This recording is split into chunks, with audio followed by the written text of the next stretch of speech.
దేశ భద్రత కోసం సైనికులు శ్రమిస్తే ప్రజల ఆరోగ్యాల కోసం పారిశుధ్య కార్మికులు నిరంతరం కృషి చేస్తున్నారని తూప్రాన్ ఆర్డీఓ జయచంద్రారెడ్డి పేర్కొన్నారు. తూప్రాన్ ప్రెస్ క్లబ్ ఆధ్వర్యంలో పారిశుధ్య కార్మికులకు ఉగాది పురస్కార అవార్డుల ప్రధానోత్సవ కార్యక్రమాన్ని మున్సిపల్ సమావేశ మందిరంలో ఏర్పాటు చేశారు. ఈ కార్యక్రమానికి ఆర్డీఓ జయచంద్రారెడ్డి ముఖ్య అతిథిగా హాజరయ్యారు. ప్రెస్ క్లబ్ సభ్యులతో కలిసి RDO Jayachandra Reddy, municipal commissioner Ganesh రెడ్డిలు పారిశుధ్య కార్మికులకు అవార్డులను ప్రదానం చేశారు. ఈ సందర్భంగా వారు ప్రెస్ క్లబ్ సభ్యులను అభినందించారు. పారిశుధ్య కార్మికుల సేవలు వెలకట్టలేనివని, ప్రజల ఆరోగ్యాలను కాపాడడంలో వారు ముందంజలో ఉంటారని ఆర్డీఓ కొనియాడారు. తన వంతు సహాయంగా మున్సిపల్ కార్మికులందరికీ స్టీల్ వాటర్ బాటిల్ అందజేయనున్నట్లు పేర్కొన్నారు.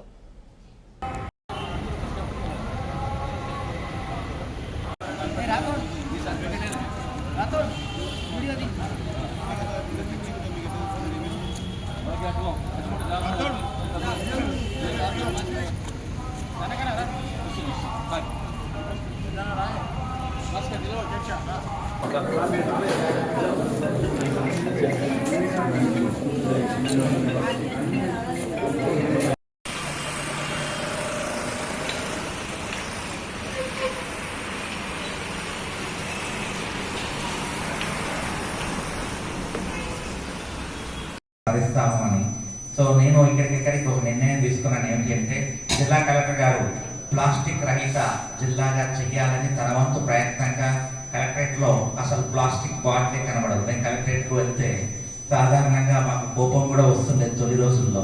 ఏం కోపం అంటే అసలు నీళ్ళు ఇవ్వకపోతుండే వాళ్ళు.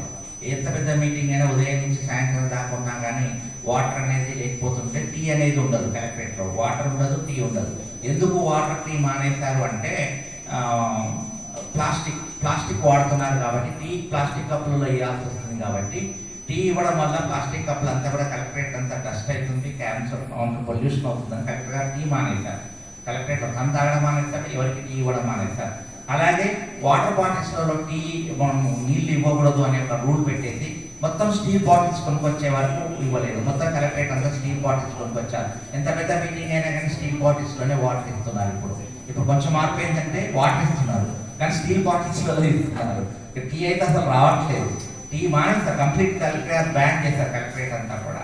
చేసిన తర్వాత ఇలాంటి ఆలోచన మాకు కూడా వచ్చి మా ఆఫీస్లో కూడా మేము మరీ కలెక్టర్ గారు అంతా కాకపోయినా కానీ ఇప్పుడు జానకిరామ్ లాంటి వాళ్ళు రైట్ విలేకరులు వచ్చారు, ఛాయ్ పోతే తిడతారు కదా.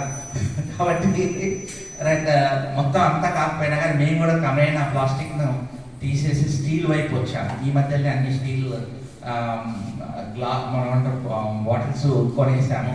ఆ క్రమంలోనే నేను కూడా మున్సిపల్ కమిషనర్ గారికి నేను రిక్వెస్ట్ చేస్తా ఉన్నా. నేను రాగానే ఇక్కడ ప్లాస్టిక్ బాటిల్ కనబడింది. ఎందుకంటే ఇప్పుడు దాని మీద ఒక యుద్ధంలాగా కలెక్టర్ గారు చేస్తున్నారు కాబట్టి మున్సిపాలిటీ ప్రథమంగా ఉండాలి కాబట్టి. ఎందుకంటే ప్లాస్టిక్ తోటి ఎక్కువ ఇబ్బంది పడే వాళ్ళలో పారిశుద్ధ కార్మికులు ఎక్కువ. ఆ ప్లాస్టిక్ను తీసేయలేక డ్రైనేజీలలో ఉండిపోయి, తర్వాత బాటిల్స్లో ఉండిపోయి ఆ సింగిల్ యూజ్ ప్లాస్టిక్